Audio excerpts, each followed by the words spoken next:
प्यारे दोस्तों, पुराने वक्त की बात है। एक बादशाह रहता था। यूं तो वो बहुत ही इंसाफ वाला था और अपनी रियासत का बहुत ही ख्याल रखता था, लेकिन उसमें एक बुरी आदत भी थी। वो जब भी किसी जवान लड़की को देखता था तो उसे उठाकर अपने महल में ले आता था और एक रात अपने महल में बुलाने के बाद उसे छोड़ देता था। ऐसा करने से उसकी ख्वाहिश तो पूरी हो जाती थी, लेकिन उस लड़की की ज़िंदगी ख़राब हो जाती थी। बादशाह का शिकार बनने वाली ज़्यादातर लड़कियां ज़िंदगी भर के लिए अपनी ज़िंदगी खुद ही ख़त्म कर लेती थी, और उसके पीछे की वजह थी कि बादशाह ताकत के लिए ख़ास किस्म की दवाई इस्तेमाल करता था, और उस लड़की पर जिसने भी ये दवा असर करती थी, और इसका नतीजा अब कुछ दिनों में बहुत ही बड़ा निकलता था। लेकिन बादशाह का इस दवाई पर कोई भी बुरा असर नहीं होता था, क्योंकि वो इस दवा का आदी हो चुका था। लेकिन बादशाह अपनी इस बुरी आदत से बहुत परेशान था, लेकिन वो मजबूर भी था, चाहकर भी ये काम नहीं छोड़ सकता था। जिस दिन उसको कोई लड़की नहीं मिलती थी तो उसकी तबीयत बहुत ज़्यादा ख़राब हो जाती थी।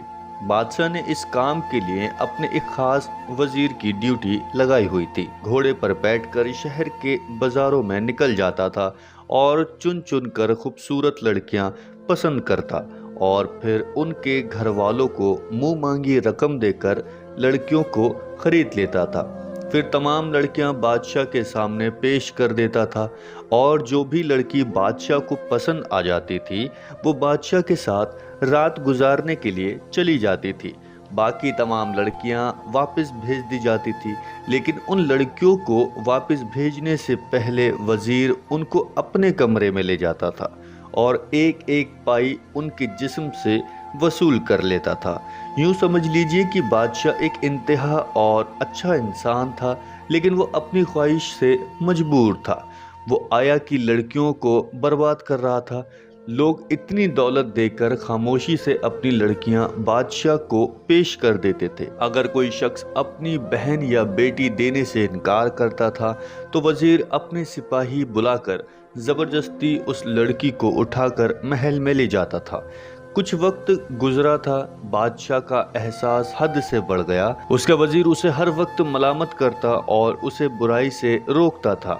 कई बार बादशाह ने खुद से वादा भी किया था कि वो आज के बाद ऐसा गलत काम नहीं करेगा, लेकिन अगले दिन जब वजीर उसके सामने एक इंतहाई हसीन और जमील लड़कियां लेकर आता था तो बादशाह अपना वादा भूल जाता था और फिर से वही करना शुरू कर देता था। दरअसल कहानी कुछ ऐसी बन गई थी कि वजीर को खुद भी बादशाह की तरह उसको भी इस काम का चस्का लग गया था। वो एक लड़की बादशाह को पेश करता और बाकी लड़कियों को अपने घर ले जाता और कुछ दिन उनको अपने पास रखकर अपना दिल बहला लेता और फिर वापस उनके घरों में उनको पहुंचा देता। जब भी बादशाह बुराई छोड़ने का फैसला करता तो वजीर उसको ऐसी बात से मना कर लेता था। फिर बादशाह उसकी बातों में आ जाता था। वजीर की कोई बीवी तो नहीं थी, बहुत अरसा पहले उस दुनिया को छोड़ चुकी थी, लेकिन उसकी एक जवान और बहुत ही खूबसूरत बेटी थी जो बहुत ही ज़्यादा नेक थी। वो इतनी ज़्यादा परहेजगार थी, रोज़ा रखती थी और रात का ज़्यादातर हिस्सा इबादत में गुजारती थी। वो बादशाह और अपने वज़ीर बाप की बुरी आदत से अच्छी तरह वाकिफ़ थी और वो हर वक्त उनकी हिदायत के लिए दुआ करती थी और दिल ही दिल में उनसे बेचारी लड़कियों के बारे में सोचा करती थी जो उसके वजीर बाप और बादशाह की हवस का शिकार हो जाती थी और अपनी जिंदगी बर्बाद कर देती थी। वो तो बहुत परेशान और उदास हो जाती थी, लेकिन वो अपने बाप को समझा भी नहीं सकती थी क्योंकि वो खुद जवान लड़की थी और किस तरह अपने मुंह से अपने आप से ये बातें करती, लिहाजा वो सिर्फ उनकी हिदायत के लिए दुआ करती। एक दिन बादशाह का दिल बहुत बेचैन था। वो सारे काम धंधे छोड़कर खामोशी से महल की छत पर चढ़ गया और बाहर का नजारा देखने लगा। अचानक उसके कानों में किसी लड़की की रोने की आवाज आई तो वो हैरान हो गया और आगे बढ़कर उसने आवाज दी और झांका तो क्या देखता है कि साथ वाला घर जो कि उसके वजीर का था, वो वहां देखता है कि एक जवान लड़की जो जानमाज पर बैठी हुई रो रही है और इबादत कर रही थी اور اللہ سے دعا کر رہی تھی، لیکن بادشاہ کا دماغ اس کی طرف ہو گیا۔ وہ کان لگا کر سننے لگا کہ وہ لڑکی دعا میں کیا مانگ رہی ہے۔ اس کے حیرت کی انتہا نہیں تھی جب اس نے سنا کہ خوبصورت لڑکی رو رو کر اس کے اور اس کے باپ کے لیے ہدایت کے لیے دعا مانگ رہی ہے۔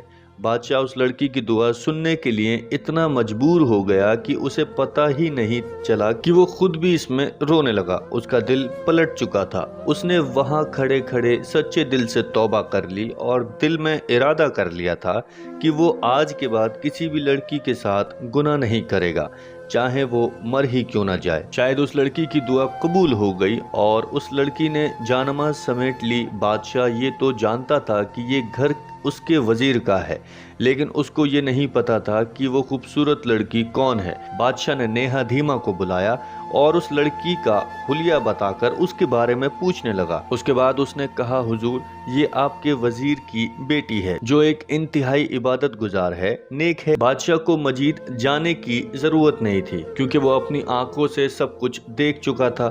وہ محل کی چھت سے نیچے اترا، اس کا دل جو ہلکا ہوا جیسے اس نے کبھی کوئی گناہ کیا ہی نہ ہو۔ بادشاہ نے اسی وقت صدقہ دیا، غریبوں کو کھانا کھلایا۔ جب شام ہوئی تو بادشاہ کا وزیر 3 خوبصورت لڑکیوں کو لے کر اس کے محل پہنچ گیا۔